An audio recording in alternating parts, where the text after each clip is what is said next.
योनहू इसको बांध देता है और कहता है कि अब तुम देखोगे कि मैं तुम्हारे बेटे को कैसे मारूंगा। प्रेजेंट में यूसुंग को होश आती है, लेकिन ये यूसुंग नहीं होता, ये 8 फीट वाला घोस्ट होता है।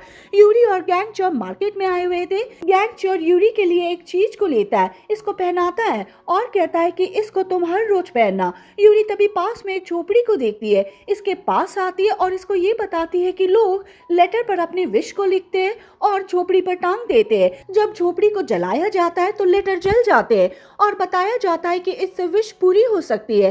बाद में यूरी ऐसा ही करती है, कुछ लिखती है। गैंगचर देखना चाहता है लेकिन इसको देखने नहीं देती है। यूरी बाद में लेटर को झोपड़ी पर टांग देती है, लेकिन गैंगचर यूरी को बिना पता चले किसी न किसी तरह लेटर को देख लेता है और जब इसको देखने वाला होता है कि इसमें क्या लिखा हुआ है, तभी पास में कुछ लोगों को देखता है जो कहीं पर जा रहे थे। यूरी पूछती है कि क्या हुआ। इसने कह दिया था कि आज पोंग सैंग को और बाकी सभी को सजा मिलने वाला है, उनको मारा जाएगा। बाद में ये भी इनको देखने के लिए आते हैं, लेकिन गैंगचर यहाँ पर पोंग सैंग को देखता है और पोंग सैंग स्माइल कर रहा था। गैंगचर कह रहा होता है कि स्माइल क्यों कर रहा है, क्या कुछ होने वाला है। तभी यहाँ पर जेइल और साथ में सोल्जर आते हैं और कह रहे थे कि इनको सजा नहीं दी जाएगी, ऐसा करने के लिए किंग ने कहा है। बाद में जेइल याद करता है कि किंग ने क्या कहा था।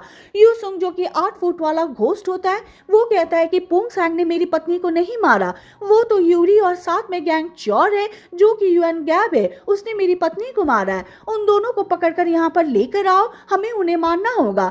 जेइल बाद में इनसे कहता है कि गैंगचर और यूरी को पकड़ने का ऑर्डर मिला है। तभी इन दोनों को देख लेता और पकड़ने के लिए कह रहा था, लेकिन ये दोनों वहां से भाग जाते। हालांकि जेइल आगे चलकर इनसे बात करता है। यूरी पूछता है कि क्या हुआ है। जेइल ने बता दिया था कि आजकल किंग अजीब बिहेव कर रहे हैं और उसने ही ये सब करने के लिए कहा था। गैंगचर कह रहा होता है कि वो किंग नहीं है, वो 8 फीट वाला घोस्ट है। वो सबसे पहले यीगोंग को मारने का ट्राई करेगा, तुम्हें उसे प्रोटेक्ट करना होगा।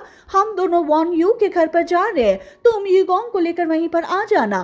क्वीन डुआगर की नौकरानी भी कहती है कि किंग ने क्या कर दिया है। क्वीन चिल्लाती है और कहती है कि किंग ऐसा कैसे कर सकते हैं, वो पोंग सैंग को अपने पास कैसे रख सकते हैं। बाद में किंग से बात करने के लिए आती है और यहाँ पर पोंग सैंग भी होता है जो किंग की सेवा कर रहा था। रानी चिल्लाकर कहती है कि आपने ऐसा क्यों किया, इसने मेरे बेटे को, आपकी पत्नी को और आपके बेटे को भी मारा है, आप इसे जिंदा कैसे छोड़ सकते हैं, आपने इसे यहाँ पर आने के लिए क्यों कहा। यूसुंग कह रहा होता है कि तुम बहुत ही तेज बोलती हो।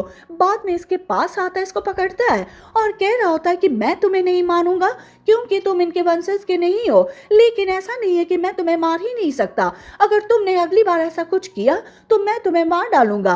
बाद में इसको दूर फेंक देता है। योंग सुन और सोल्जर इसकी हेल्प करने के लिए आता है, लेकिन यूसुंग इनको बाहर निकाल देता है।